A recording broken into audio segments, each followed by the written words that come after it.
Welcome to Spirit, Purpose, and Energy. I'm JJ Flazanes, your host, and thank you for downloading today's episode.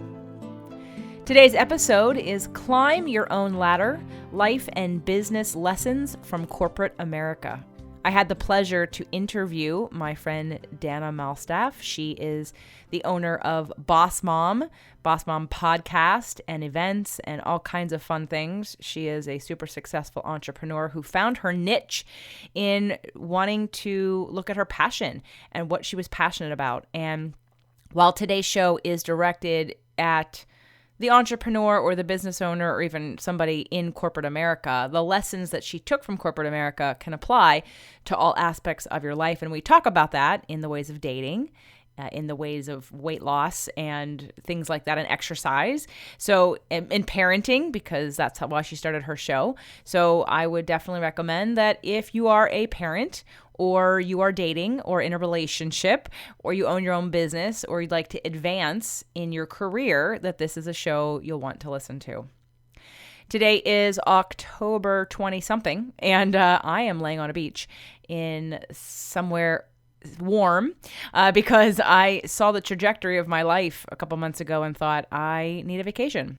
I, as well as everyone else, need time to unplug, to rejuvenate, to rest, to allow our bodies to heal themselves, to allow our hormones to be replenished, to allow the stress to dissipate, the work life to get out of the craziness. And while I did have some of that at my last event, the next big step in September, because I was a participant as well as a presenter, as is everybody who attends the event or speaks at the event or is a sponsor at the event. It's required that everybody participate in the exercises because there is nobody on the planet who can't benefit from taking a deeper dive into knowing who you are, how you work, understanding the psychology and the strategies that you use in your life that either are working for you or aren't working for you, and how to improve literally every aspect of your life from the inside out. So I had definitely some reflection during that event, but I haven't had rest. So I will be on a beach as you're listening to this, and know that I think and believe and promote that vacations and community excursions are not luxuries, they are necessities. If you are on a corporate climbing ladder in corporate America, and it's funny because Dan and I did not talk about this, but if you're somebody who is trying to advance a career or are trying to get something done, but you're just pounding and pounding and pounding and going and going and going and you never stop, that's usually when disease happens. That's usually when relationships go south because the focus is unbalanced and your energy levels are depleted. And so to me, something like an event, the one that I've got coming up in January, releasing What Weighs You Down, or a vacation. And then we're doing something fun next summer by taking a trip with Ann Gordon and going to swim with the whales and the dolphins in Panama. Something like that is life-changing because it gives you a renewal and a new look on life. So I would definitely recommend that if you haven't taken a vacation, you haven't scheduled me time, you haven't scheduled time to really reflect, because in the business world, in the entrepreneur world, there's a difference between working in your business and working on your business. And I would say that another lesson that we didn't talk about that I'm just coming up with now for your life is there's a difference between knowing what to do and doing it. There's a difference between saying, oh yeah, that's nice, I understand, I should do this. But then taking the time to do it, well, it's another story. So it is, like I said, the end of October. We are starting our last manifestation challenge of the year, November 1st. This is your last call. Well, I guess it's not, because I guess I'll have a Thursday show.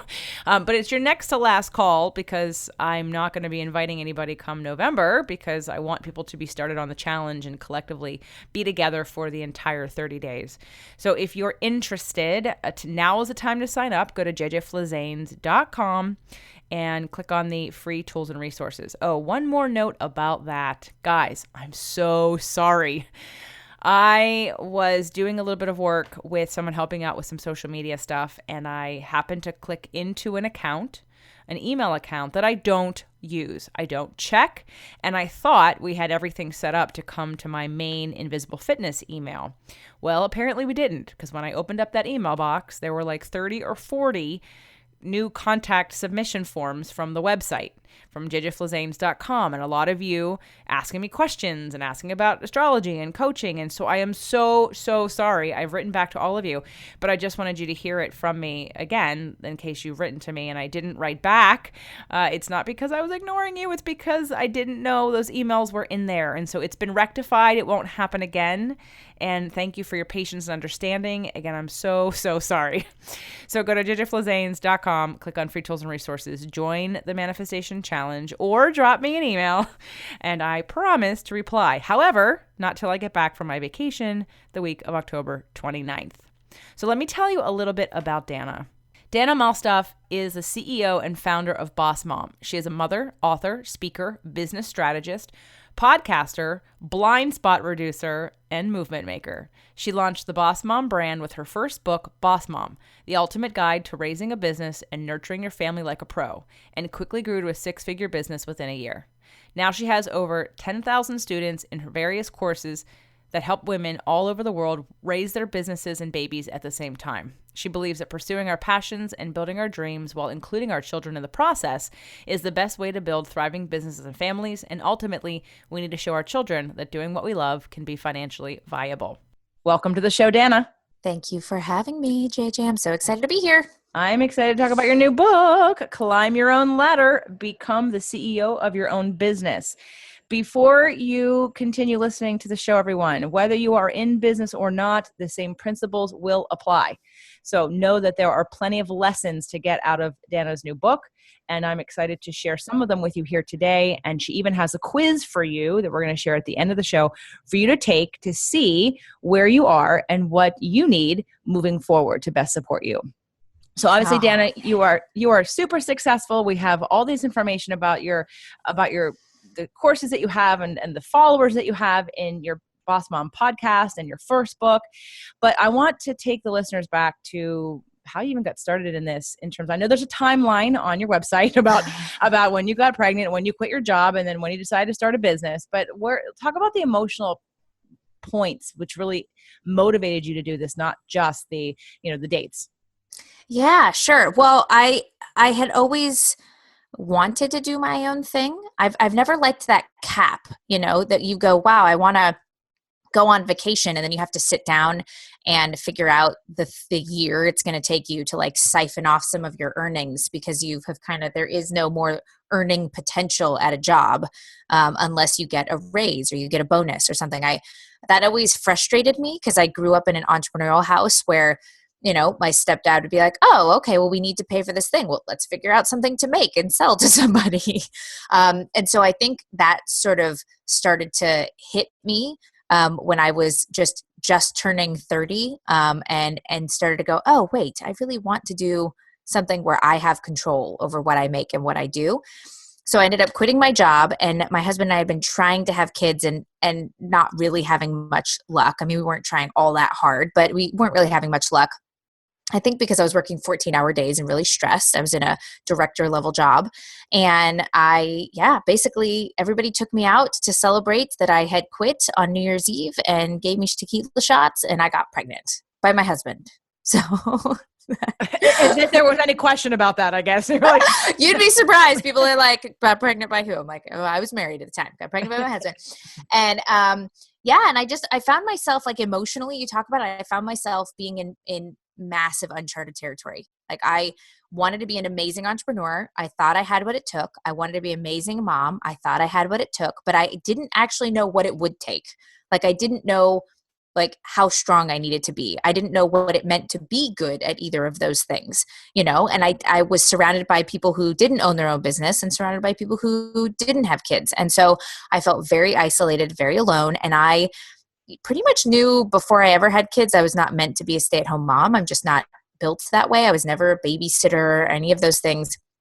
And my son came along, and I loved my son, and I now have a daughter. So I've got two kids, but no, I didn't want I didn't want to stay home with him all day. Like, I have a brain that I wanted to use in adult ways to do adult things. And I felt massively guilty that I would pay to send him to a daycare so that I could work at home. I mean, working from home when you have kids and having your kids go somewhere that's not home feels very much like you're a terrible person in the beginning, because you feel like, wow, if I'm home, then they should be home. But then as you go through the process, you realize, yeah, I would never get anything done. Like, it's really hard to get work done while your children are there, and you've got to be focused if you want to accomplish what you want to accomplish. So, I found myself in this really sad place where I felt judged, and I was the one that was doing it. I'm not sure anybody was actually judging me. It was all on myself. And finally, I decided I wanted to move out to San Diego to be closer to my parents. And it's not a hard sell when you're in 11 below degree weather in Columbus, Ohio. So my husband was like, yeah, let's move tomorrow. So we put our house up for sale. We moved.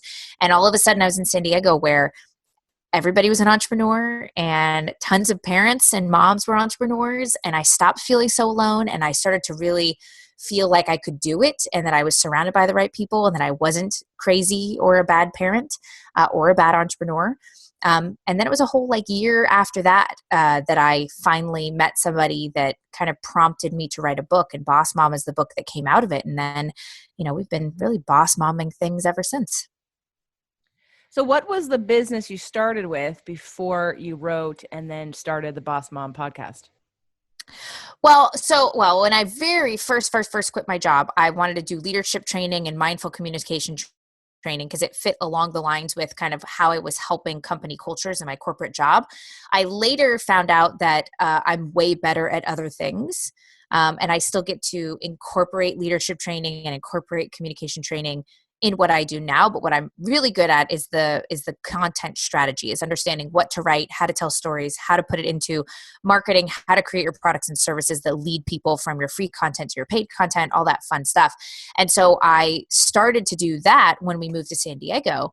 And it was a good year of me doing that before Boss Mom was born. And to be honest, I still do that. We just have a brand that really works. I mean, it truly got me to believe in what a brand is and what a brand can do, because before I just sold products and services. And after Boss Mom as a brand was launched, I became a movement that meant something, that people come to me when there are 100 other people that do what I do. And they come to me because I'm the space that they can feel connected and feel like they belong to a larger tribe, which is part of why Boss Mom grew so quickly. And so I basically do the same thing. I just do it under a brand that works a lot better.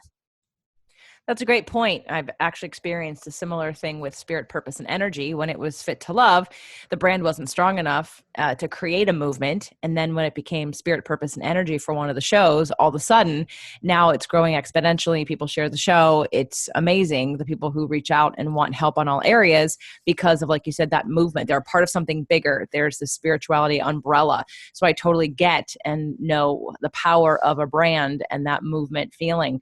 So what were the things that you think that you learned, though? Was it just about the brand that were different and obvious to you from when you first started to when you launched the show and the book the first time around? Like, what were the lessons? And this is what I want to share with everyone who's listening, those who are entrepreneurs or wanting to start their own business, because one of the things that we're going to talk about today of climb your own ladder is what you and I talked about before we started recording, which has to do with this expectation we all have going into something. And we're going to use business today, but it applies to relationships. It applies to weight loss and exercise and changing your health. It applies to every area of your life where you want to grow and make changes. It's just taking that idea of the expectation of what you think you need to do or have or be, and assessing whether or not you have the skills and the environment and the expertise to do that, and what's the time frame behind that. So going back to the question, what are the lessons that you think were the most profound for you before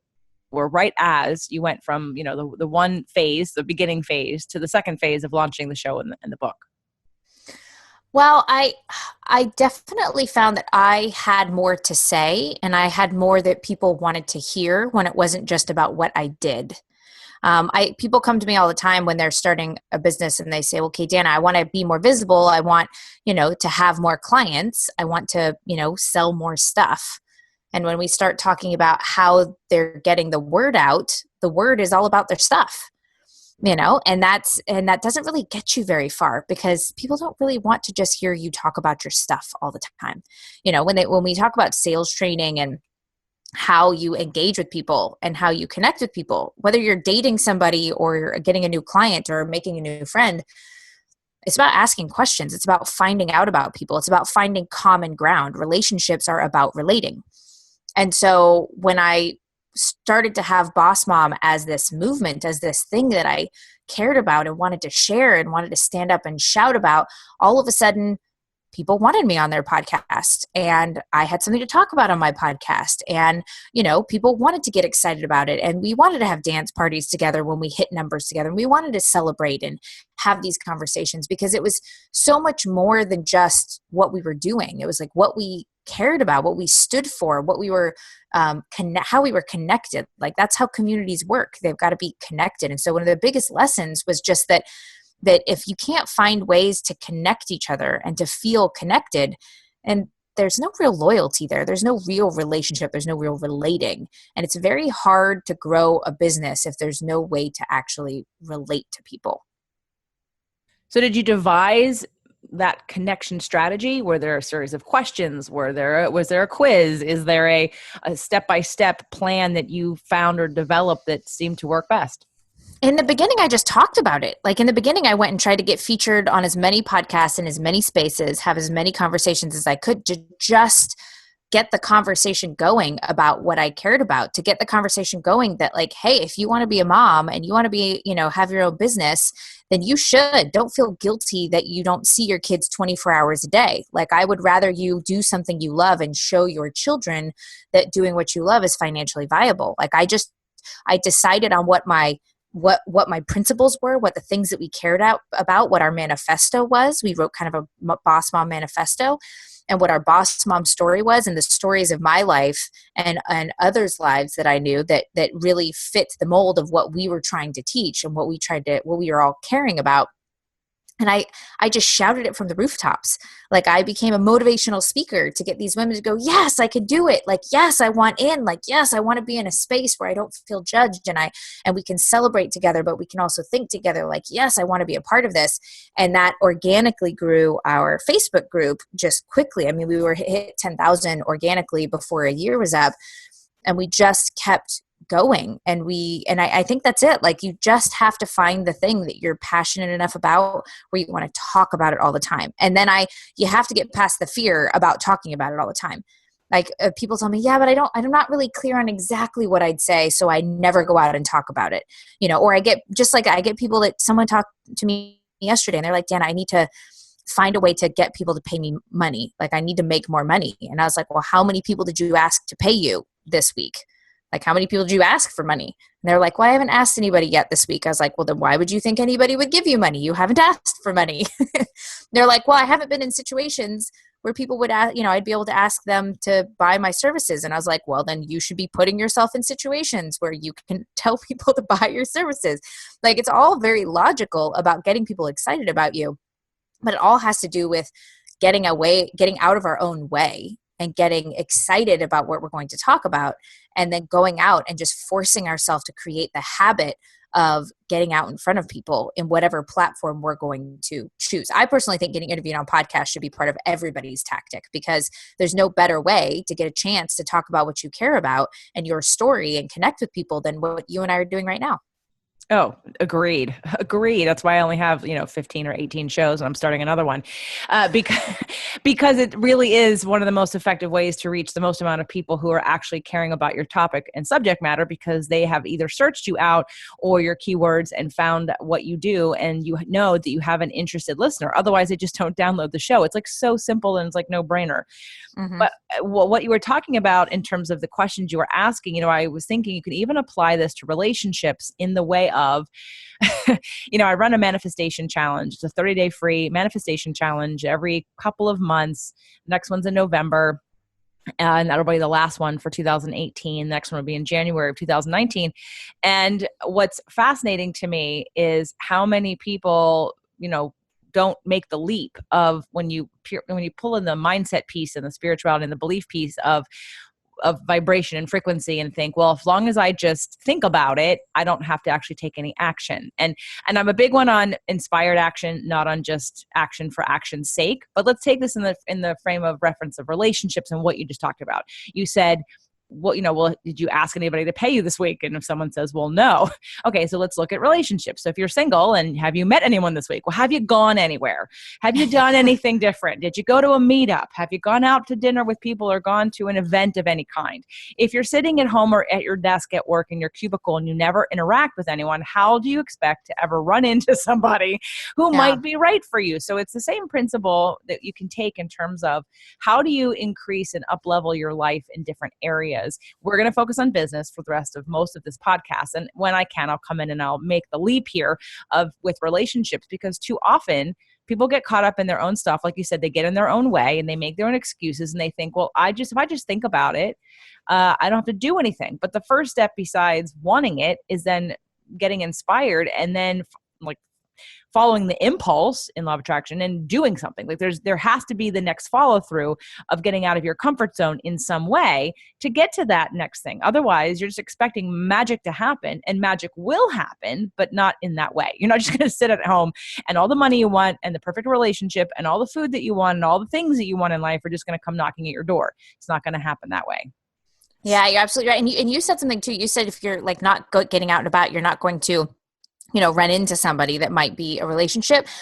I think we also have to think about where we're going and how to be purposeful. Like we create the future that we want. So if I want, I believe in tracking, like even from a dating perspective, if I have a friend who's like, gosh, Dana, all I ever seem to meet is guys who A, B, and C, and they say it with unhappiness. Like the only guys I ever attract. And I'm like, well, are you hanging out in places where those are the kind of guys that hang out in those places? Like maybe we should hang out somewhere else. Like it applies for business. It applies for relationships. It applies for everything. Like where are you hanging out? Like if you want to meet people who care about the cats, like go to places where people hang out with cats, like if you're a dog person, go to a dog park and be in that space. Like if you love, making things, like go to classes where you make things. If you like outdoors, like find activities that are group activities outdoors. Like we don't want to just, there's a lot of people in this world. We don't want to just bump into people, right? That may or may not have what we want and then hope and then complain that like we aren't meeting the right person for us. Like make some decisions up front about what you want and what makes sense. And then every time you go on a date, or every time you meet a new client or every time you meet a new prospect, you come home and you say, I call it your red flags, green flags. Like, what do you like or not like? Like, what are the indicators now that when someone says something, like for me, I will tell you dating, because I'm separated. Golfing's a no-go for me. Like if you're a golfer, it's a no-go, because one of my favorite things to do is to wake up in the morning and have coffee in bed and hang out and have good conversations. And if you're up at 6 a.m. to spend the next 7 hours golfing every Saturday, that's a no-go for me. That's 100% our relationship will not last. And I know that because I have dated somebody who was a golfer. And I was like, okay, put that one on the red flag list, right? Like if you don't read books, then we're probably not going to last very long. And the same thing in businesses. If I'm talking to a prospect and I'm, connecting with somebody, and every time I mention a possible idea or ask them questions, they're making excuses, well, then it's a no-go. We're not going to work well together because they're never going to take the advice I have, because they're constantly trying to validate their own value and that their solution is right, that they're not going to listen to me. And then they're not going to think I'm valuable because they're not going to take my advice. So they're going to blame me for the fact that they're not getting success. I've gotten really good about every time I do something, I assess afterwards how well it worked, what I can learn from it, and what I'm going to do going forward with that knowledge. And you should do that in everything you have in life, from the jobs you take, the businesses you start, how you're raising your kids, how you're dealing with romantic relationships, how you're engaging with your family, how you're engaging with friends. Like always do that, because the more you continually take away and learn and evolve, the better you will get and the more you will feel. Absolutely. 100%. I love the red flag, green flag. Doug and I were having a conversation last night about a scenario he came up with about if I was to date someone that we know he said, pretend I'm not in the picture and it's this person and they eat the way they eat now. He's like, would you even be interested in them? And I'm like, no, probably not, because it's a red flag for you don't care about your health in a meaningful way. Now that could change, but it is definitely a red flag to say, here's what you're dealing with, here's where you're starting. And the likelihood is not necessarily going to be easy that they're going to shift their ways. So I love the red flag, green flag. Let's take this back to business now, since this is your specialty in the climbing your own ladder. And let's go through how you put this book together, the lessons that you've learned, and some of the things you can impart on everyone listening as advice for them to consider. And I know there's a quiz coming that they can also take to consider, sort of those pivotal mistakes and the times where we get down on ourselves, that we give up, and the things that you've learned that's going to be helping us throughout this journey in this book. Yeah. So I mentioned an analogy on one of the Boss Mom podcast episodes over a year, maybe a year and a half ago. We were talking about business and, the guilt we feel and the hardships of like running your own business in the online space, and like when to give up and when to keep going. And I just naturally like made this analogy that, it's a lot like a ladder. Like you have to go up each level. Like you can't skip steps. You've got to be in the trenches. You got to learn the stuff. And then there's ways that you progress and there's places that you get stuck. But, and this analogy naturally came up. And then it was later that I just started getting, emails and comments and things about how that analogy just gave them like this permission. So then I was like, oh, okay, well, the next time someone asked me to speak, they were like, hey, what's your topic? And I was like, I'd really like to talk about climbing your own ladder. And like, and all of a sudden it became clear that this should be a book. Like this would be a really great book that people could take in and very easily within a couple hours get some really good lessons learned. And so that was the progression of that. So the first lesson is that if you aren't out constantly talking about your stuff, then you're never going to come up with these brilliant little things that turn into bigger projects. In addition, if you aren't, I always tell people, like, don't create new content for the same people, create the same content for new people.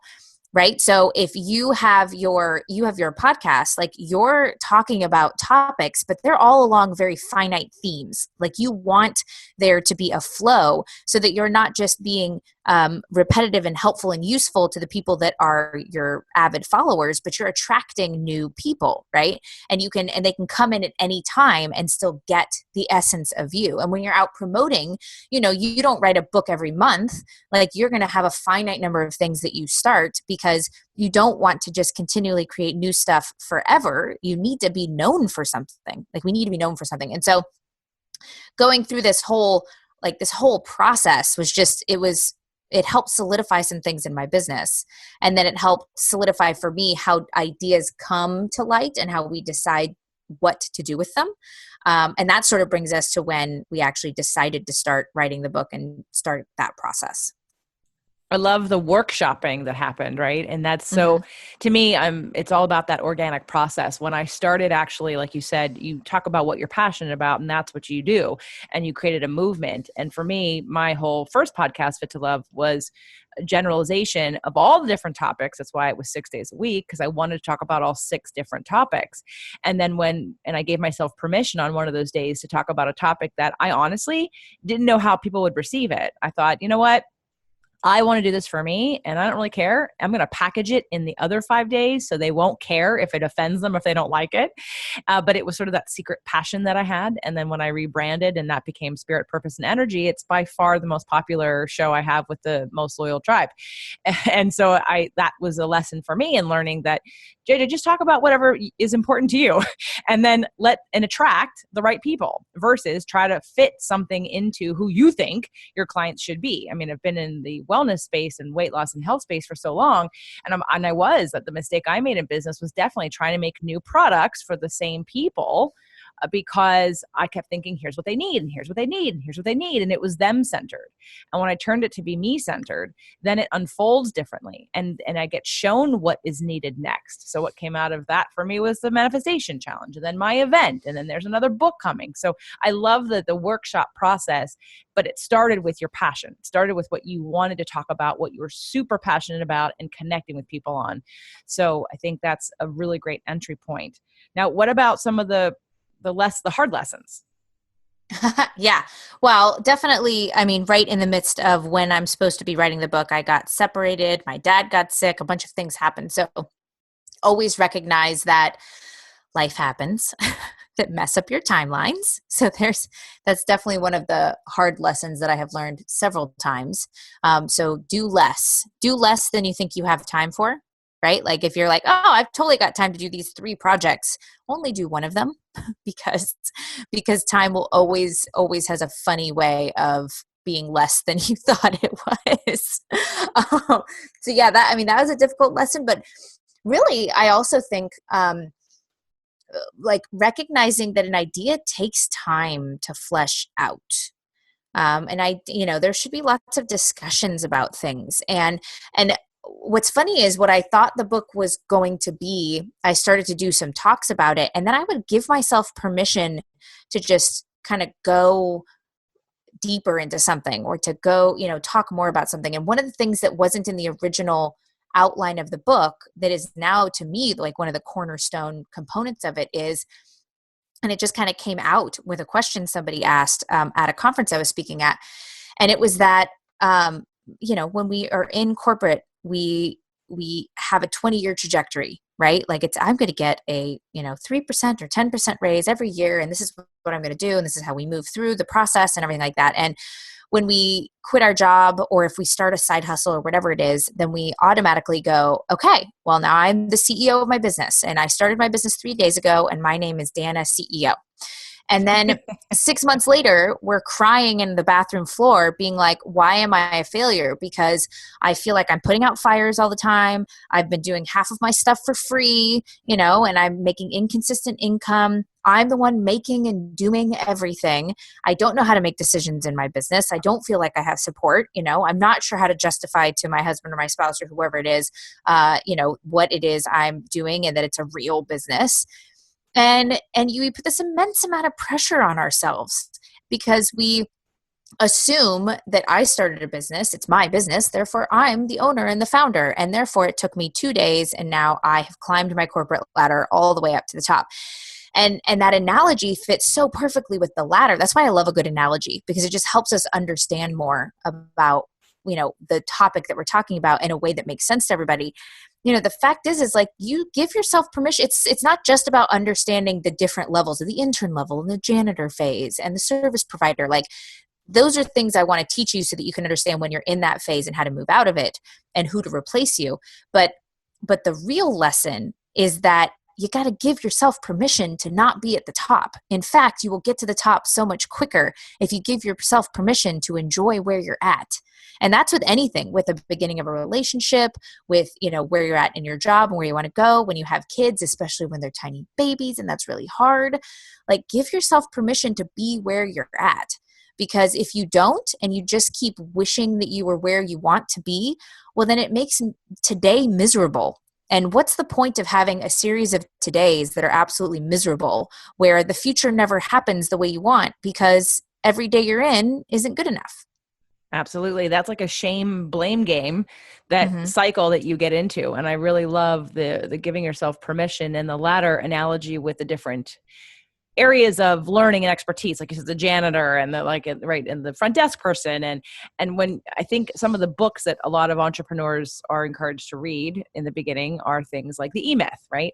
So there's, or Rich Dad, Poor Dad, and looking at working on your business versus working in your business. And if you're a service provider, if you're the CEO, and because everybody wants to be the CEO, we just assume it's sort of like exercise and health. People just think that because they understand a concept like move more and eat less, that somehow magically all the sciences that go into that, plus all the other sciences you're not even considering, that you're somehow an expert or should know exactly how long it takes and what you should do to get you there.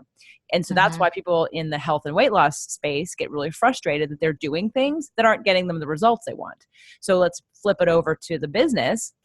You started your business yesterday, like you said, 6 months in the bathroom crying, why am I a failure? Why haven't I made enough money yet? Is because you didn't learn how to be all these different parts, and you gave yourself an expectation that was completely unrealistic because you've never done it before. And the permission, I love the permission of the ladder, and I love the analogy as well, because it takes that pressure off, and it really allows for a lack of shame. I think that shame just keeps coming up for me is when I hear people beating themselves up for not being where they think they should. But no one's been able to outline for them, well, what does that look like if I let that go? And the permission piece, especially for women, is huge on both of those. So, yeah. So what, any other things though, that in terms of if someone isn't even a business owner, let's go there. Someone isn't a business owner. Let's talk about the people that you've helped and the women that you've helped, and whether you're a woman or a man, or you have a child or you don't, or you have 10 children. Some of those limiting beliefs people have about starting a business or a side gig. Would you have advice for those people? Yeah, the first thing I always tell people when we're talking about that is I tell them that decide how much responsibility you want. Like if you are thinking about starting something, anything, think about how much responsibility you want. Because if you're saying, you know what, having ideas that are mine that I can put out into the world and make something amazing, and that's what you want, then you're saying that you're willing to shoulder a certain amount of responsibility that you are okay with getting through all the trials and tribulations that are your own business. That's the kind of business I have, right? Like it's not a choice so much as I have to have some legacy of me and what I've created. If you're saying, you know what, I don't really want that responsibility. I just want to be able to have control over what I earn in a more flexible way, then maybe you're going to do something like join a multi-level marketing thing, that like essential oils that you're passionate about or something like that, right? Or join somebody else's team. And if you're like, gosh, I really just want vacation money, then maybe you're just going to do freelancing or something along those lines. So I think that what everybody thinks is, I got to figure out how to quit my job so I can start a business, because it's like one or the other. And it's not really, there's various shades of how you can own your own freedom. But you have to make a decision about how much responsibility you're able to shoulder and want to shoulder, because I know plenty of people that think they have to go all in and they have to be a true business owner, but they don't really care if it's their own intellectual property. They don't really have that drive or desire. They just want to have a business that works. And then it becomes really hard to enjoy what you're doing when times get hard. So that would be my first thing. Think about how much responsibility you want to shoulder to help you decide where you would go in your business journey. Okay, I love that. And in terms of for you, and I'm with you on the legacy part, I'm with you on the responsibility part, because it's never been a question of like if this works, or it's never been that question.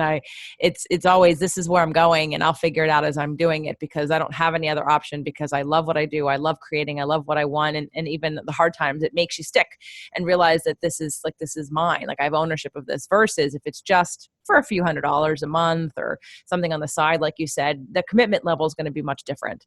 So when it becomes an extension of you and a mission and a movement, it's much bigger than just a few extra dollars to have for vacation money, or getting on board someone else's team because you want to support their mission or their movement and be a part of that. Yeah, exactly. What would you say would be the top three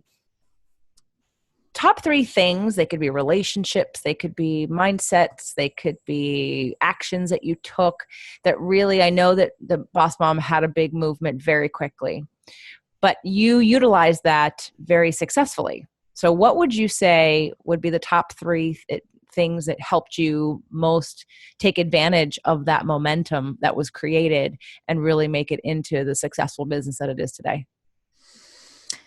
Um, well, so one was definitely that I talked about it all the time, like that, and made it the movement. So that was big. Um, I think the other thing is that I really leveraged community when I talked about like people relating to each other. That's a big thing. Like I made it, there's a natural flow of community that people have. And this works the same way, like in organizations, it works in online communities, it works in like physical neighborhoods, it works in the PTA, it works with your circle of friends.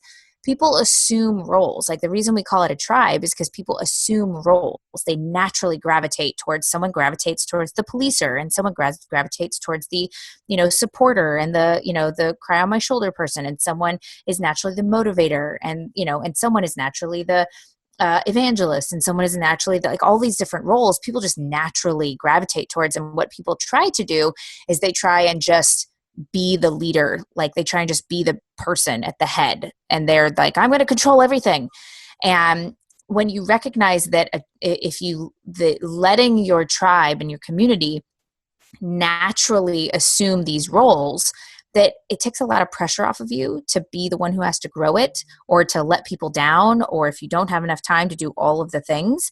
And so that's what we did. We just naturally allowed these people to assume these roles. And then we said, okay, well, we've got these natural things happening. Let's make these ambassadors in this space. And okay, let's get communities together. And now we just launched the Boss Mom local meetups. And so I think understanding how communities thrive and how people feel valued and connected, and that people want, it's just like your kids. Your kids want to be like you, right? So don't always give them a toy while you're trying to write an email on your computer, right? Like give your kids a little computer or a little keyboard, and let my daughter writes fake emails to her teachers while I do work.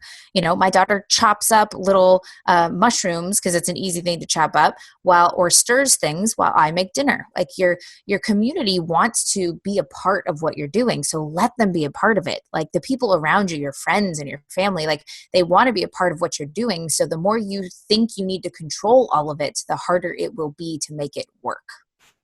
That's great advice. And I think even especially for your community of moms, that, like you said, the community part, that's even their buy-in is more, because it's not just about business, it's about their family.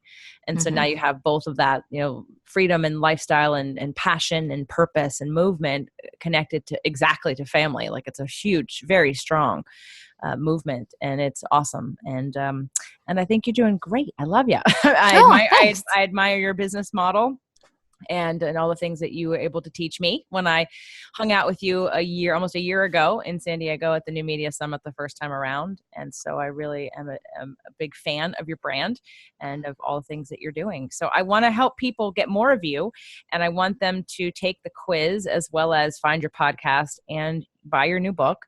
So why don't you tell us a little bit about the quiz first? Yeah. So basically the quiz is just, you need to know where you're at in your business. And it just it is a little bit of like a health check of where you're at, and gives you a little bit of permission to be where you're at. And so it gives you some kind of pointers about like, you're here. Here's what you should expect to feel and think and worry about. And don't worry, you're okay. You're going to be at the next place. And here's some good tips on how to move up the ladder and what to do with the position you're in now. So it's really just a little bit of a guide for people to see where they're at without them trying to assess for themselves. Because we're not very good at, we're good at giving advice, and we're not good at taking our own advice. And that's pretty standard in most things. So it's always good to find resources that will help maybe give you information that's hard to hear, but also, like I said, maybe give you permission to be where you're at. Yep. I agree. We're not necessarily good self-assessors. We don't know the right questions to ask in areas where we're not the expert. So that quiz is at boss-mom.com/ladder. Again, that's boss-mom.com/ladder. Now, if people want to find the podcast, it's Boss Mom, and you can search that on however you get your podcasts. Yes? Yes. So boss-mom.com will take you everywhere. Podcast, Facebook group, all of our free resources, all that fun stuff. And the book is newly out. It's called Climb Your Own Ladder, Become the CEO of Your Own Business. And where's the best place for them to buy that? On Amazon. Well, there you Of go. course. Of course. Get it on Amazon. Any parting words for the listeners, Ms. Dana, and whether they're entrepreneurs or not? Yeah, I think guilt is something that we all deal with. It's part of why I launched Boss Mom. It's part of what, was the impetus for all three of the books. I mean, this will be my third book. So I think that recognizing that guilt is born when we aren't confident in the decisions we're making, and to recognize that places like this podcast and the books I write and the books you write and all the things that other people do as well are meant to be resources to help us make decisions. And the more confident and conscious we are about who we are and the decisions we're making, the less guilt we feel in our lives. And the less guilt we feel in our lives, the more space we have to be happy. So I would say find ways to get rid of the guilt by being confident in decisions you make, and life will be a lot easier. Agreed. Dana, thank you for taking your time out today to be on the show. I do appreciate it. Oh, thanks for having me. Of course.